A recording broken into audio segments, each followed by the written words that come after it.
우리 사도신경으로 예배를 시작하겠습니다.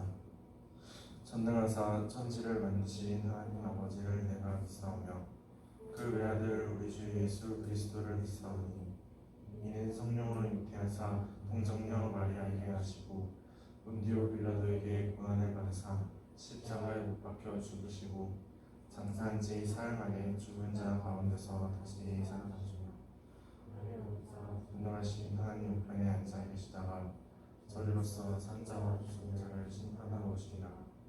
성령을 믿사오며 거룩한 공회와 성도가 서로 교통하는 것과 죄를 사하여 주시는 것과 몸이 다시 사는 것과 영원히 사는 것을 믿사옵나이다. 아멘. 이 시간 나의 삶의 결이라는 찬양 부르면서 예배로 나아가겠습니다.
삶의 결이 주에게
지나간 일들을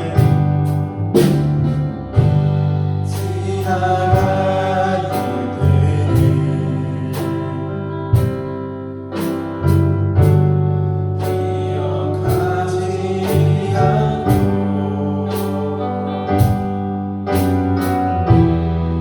이전에 내가 보내기 생각지 않으니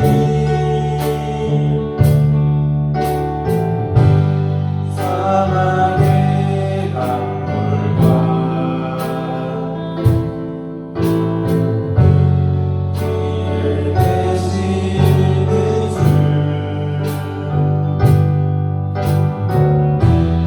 태양의 세일에 가신 주만 바라보리라. 주 너를 보호하시고 주 너를 보호하시고 널 붙드시니 너는 외롭고 존귀한 주님의 자녀라. 주 너를 보호하시고 너를 보호하시고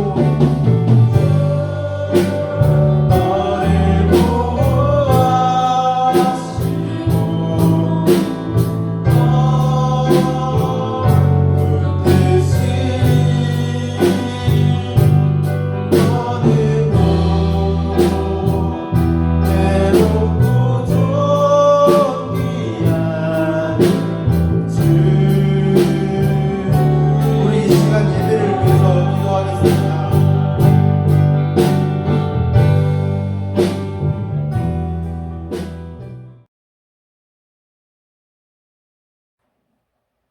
할렐루야. 우리 주사랑교회 중고등부 푸르니 여러분, 오늘 9월 27일 주일 푸르니 예배 함께 하나님의 말씀을 살펴보려고 합니다. 오늘 본문은 고린도전서 15장 29절에서 34절입니다. 제가 여러분을 대신해서 봉독해 드리겠습니다. 만일 죽은 자들이 도무지 다시 살아나지 못하면 죽은 자들을 위하여 세례를 받는 자들이 무엇을 하겠느냐? 어찌하여 그들을 위하여 세례를 받느냐? 또 어찌하여 우리가 언제나 위험을 무릅쓰리요? 형제들아, 내가 그리스도 예수 우리 주 안에서 가진 바 너희에 대한 나의 자랑을 두고 단언하노니 나는 날마다 죽노라. 내가 사람의 방법으로 에베소에서 맹수와 더불어 싸웠다면 내게 무슨 유익이 있으리요? 죽은 자가 다시 살아나지 못한다면 내일 죽을 터이니 먹고 마시자 하리라. 속지 말라. 악한 동무들은 선한 행실을 더럽히나니 깨어 의를 행하고 죄를 짓지 말라. 하나님을 알지 못하는 자가 있기로 내가 너희를 부끄럽게 하기 위하여 말하노라. 아멘. 오늘 이 말씀을 통해서 부활의 신앙, 나의 능력이라는 제목으로 말씀을 나누겠습니다. 여러분, 요즘 청소년들에게 이 죽은 후 다시 살아날 수 있다라고 이야기한다면 어떤 반응을 보일까요? 터무니없는 말이라고 말하는 친구들도 있을 겁니다. 또는 좀비처럼 부활을 받아들이는 청소년들이 상당히 많을 것입니다. 요즘 넷플릭스에 유행하고 있는 이 킹덤이라는 영화도 있고요. 과거 개봉했던 부산행 1, 2, 월드 오브 지 이런 것처럼 좀비를 모티브로 한 영화들이 있죠. 그런 영화의 소재로 우리가 받아들일 수도 있습니다. 하지만 부활은 그렇지 않습니다. 성경에서 말하는 부활은 그러한 어떤 죽어진 시체가 살아 움직이는 그런 부활이 아닙니다. 오늘 성경에서 말하는 부활이 무엇인지, 우리가 죽으면 어떠한 일이 벌어질지에 대해서 한번 살펴보고 그 예수 그리스도께서 부활하신 사건이 나와 어떤 관계가 있는지 한번 살펴보려고 합니다. 기독교의 핵심 사상에는 예수님께서 죽으신 것과 부활하신 사건을 담고 있습니다. 정말 예수님이 부활하신 걸까요, 여러분? 만약 그것이 사실이라면 예수님이 부활하신 그 사건이 나와 무슨 관련이 있는 걸까요? 오늘 본문 29절 30절에 보니까 사도 바울이 만약 부활이 없다면 우리는 어떠한 상태인가? 라고 질문을 던졌습니다. 고린도 교회 성도들에게 이 같은 질문을 했어요. 만약 부활이 없다면 죽은 자들을 위해 세례를 받는 영적 행위나 어떤 부활의 복음을 전하기 위해 목숨을 걸 필요가 없다고 말합니다. 당시 고린도 교회 성도들 안에는 이미 세례를 받지 못하고 이미 죽은 자들을 대신해서 세례를 받는 어떤 행위가 있었습니다. 이런 행위를 하는 이유는 뭘까요? 세례를 받지 못하고 죽은 자들일지라도 그들이 부활할 것이기 때문에 그 세례가 필요하다. 그렇기 때문에 대신해서 세례를 받아줬으면 좋겠다라고 하는 마음이 담겨 있거든요. 그러니까 그들의 사고방식 안에는 분명 성도들은 부활할 것이다라고 하는 이 아주 강력한 핵심적인 내용이 믿는 초대교회 성도들에게 있었다는 겁니다. 이 부활의 신앙이 왜 그렇게 중요합니까? 바로 이 부활의 신앙이 없다면 우리가 하고 있는 이런 신앙의 모든 행위들이 다 부질없는 것이기 때문에 그렇습니다. 제가 이렇게 힘들게 여러분들에게 설교하는 영상을 녹화하고 편집하고 또 찬양팀이 함께 찬양을 시간을 내어 나와서 준비하고 연습하고 그것을 촬영하고 많은 이 시대의 그리스도인들이 시간을 내어 코로나라고 하는 위협 속에서도 예배를 드리는 의미가 없다는 거예요. 정말 우리가 이렇게 하고 있는 이 모든 행위는 바로 예수 그리스도께서 부활하셨다고 하는 바로 그 전제, 그 사실을 근거로 하고 있다는 사실입니다. 31절에 사도 바울 자신도 복음의 부활을 전하기 위하여 죽음의 위협도 담당하고 있다라고 표현하고 있습니다. 그가 이렇게 강력하게 단언하는 이유는요, 바로 부활은 있다라고 확신하기 때문에 그렇습니다. 사도 바울이 어떻게 이런 부활이 있다라는 것을 확신할 수 있습니까? 그것은 경험이 아니고서는 말할 수 없는 거예요. 예수님이 부활하셨습니다. 그 부활하신 예수님을 많은 제자들이 만났어요. 예루살렘에서 부활하신 예수님께서 제자들 가운데 나타나셨죠. 그리고 예루살렘 안에 있는 많은 성도들이 부활하신 예수님을 만났었습니다. 그런데 이것은 그리스도 편에 있는 자들, 그러니까 쉽게 말하면 교인들이 그걸 봤잖아요. 그러니까 교인들이 말을 이렇게 담합해서 야 그냥 예수님이 부활하신 것도 하자라고 말할 수 있는 근거가 되지 않습니까? 그렇다고 한다면 이 반대편에 서 있는 자의 말이 꼭 필요해요. 그게 누굽니까? 사도 바울이에요. 여러분 사도 바울은요, 예수님이 부활하셨을 때 그 시점에 그리스도인이 아니었습니다. 오히려 그리스도의 부활의 복음을 증거하는 제자들을 옥에 가두고 돌로 쳐 죽이는 그런 일에 앞장섰던 사람이었습니다. 그래서 예루살렘에서 발부해주는 증서를 들고 당당하게 그리스도인들을 잡아 죽일 수 있는 권리, 그 증서를 가지고 쫓아가고 있는 상황 속에서 그 가운데 부활하신 예수님을 만났습니다. 그러니까 사도 바울은요, 정말로 그가 예수님을 믿지 않았고 오히려 예수님을 믿는 자들을 죽이려고 하는 입장에 서 있다 부활한 예수님을 만나게 됐던 자신의 경험을 토대로 강력하게 주장하고 있는 겁니다. 부활은 있습니다. 이 같은 경험적인 사도 바울의 확신은 오늘날 우리에게 부활을 믿어야 하는 가장 큰 소망을 줍니다. 사도 바울은 부활을 믿지 못하는 사람에 대해서 이렇게 말하고 있습니다. 32절, 죽은 자가 다시 살아나지 못한다면 내일 죽을 터이니 먹고 마시자라고 말한다는 거예요. 여러분, 이 말은 정말 요즘 청소년들에게 아주 큰 의미를 던집니다. 내일 죽을 터이니 미래가 없고 소망이 없는 자들이 내뱉는 말이거든요. 중고등부 학생들 100명에게 묻습니다. 꿈이 무엇입니까? 소망이 무엇입니까? 그러고 물으면 100명 중에 90명은 잘 모르겠는데요. 라고 대답한다는 거예요. 수많은 청소년들이 미래에 대한 확신이 없고 소망이 없다고 하는 거예요. 다시 말하면 내일 죽을 터이니 우리가 그냥 먹고 마시자, 그냥 마음대로 살자라고 생각한다는 겁니다. 교회는 뭐하러 다니냐?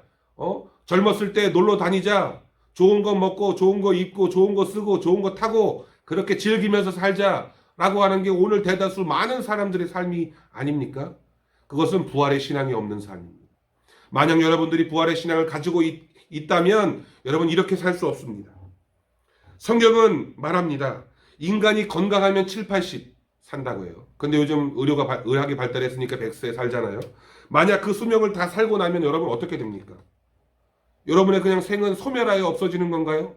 불교나 다른 종교에서 말하는 것처럼 윤회하거나 환생하거나 이렇게 다시 태어나는 건가요? 성경에서 말하는 기독교에서는 윤회요 환상이 아니라 부활을 말하고 있습니다. 여러분 호랑이가 죽어서 가죽을 남기듯이 여러분 속담처럼 여러분은 그저 여러분 이름 한 줄을 이 세상에 남기고 흔적조차 없이 사라지는 것을 꿈꾸고 있나요? 여러분 성경은 인간의 삶은 결코 죽음이 끝이 아니다라고 말하고 있습니다. 인간의 삶은 잠시 잠깐이며 그 후에는 영원한 삶이 존재한다고 말하고 있어요. 인간의 죽음은 끝이 아닙니다. 새로운 시작입니다. 바로 이 부활이라고 하는 하나님의 특별한 은혜를 통하여 이제 영원한 하나님과 동행하며 하나님과 더불어 영원히 시간의 개념에서 벗어난 영원한 삶을 살게 될 존재들이 바로 저와 여러분인 것을 믿습니다. 예수 그리스도께서 죽은 자의 첫 열매가 되셨다고 사도 바울은 말했습니다. 나무 열매 하나를 먹으면 그것으로 끝나는 것입니까? 그 열매 속에 담겨있는 씨를 심으면 또 다른 나무 한 그루가 자라게 될 것이고 그 나무에서 수백 개의 열매가 존재하겠지요. 그 열매들은 또 다른 수백 개의 나무들을 또 수천 개, 수만 개의 열매들을 맺게 되겠습니다. 여러분 이처럼 예수 그리스도께서 죽은 자의 첫 부활의 열매가 되심으로 말미암아 그 예수를 믿는 자들도 부활한다는 것. 바로 이게 성경이 말하고 있는 진리입니다. 예수 그리스도로 말미암아 우리도 역시 예수님처럼 부활할 수 있다. 바로 이런 사실을 여러분들 잊지 말아야 할 것입니다. 여러분 근데 사도 바울은요. 이런 부활이 있다고 말하고 있지만 누구나가 다 이 부활을 경험하는 것은 아니다라고 전제하고 있습니다. 다시 말하면 오직 예수 그리스도께 속한 자여야만 이 부활을 얻을 수 있다. 취할 수 있다라고 말하고 있어요. 여러분 사실 부활은요. 두 가지 종류가 있습니다. 다 죽은 자가 다시 깨어난다, 살아난다라고 하는 어떤 의미는 동일하지만 두 가지 종류예요. 첫 번째는 바로 이 생명의 부활입니다. 예수 그리스도께 속한 자, 예수 그리스도를 믿는 자들이 부활하는 형태예요.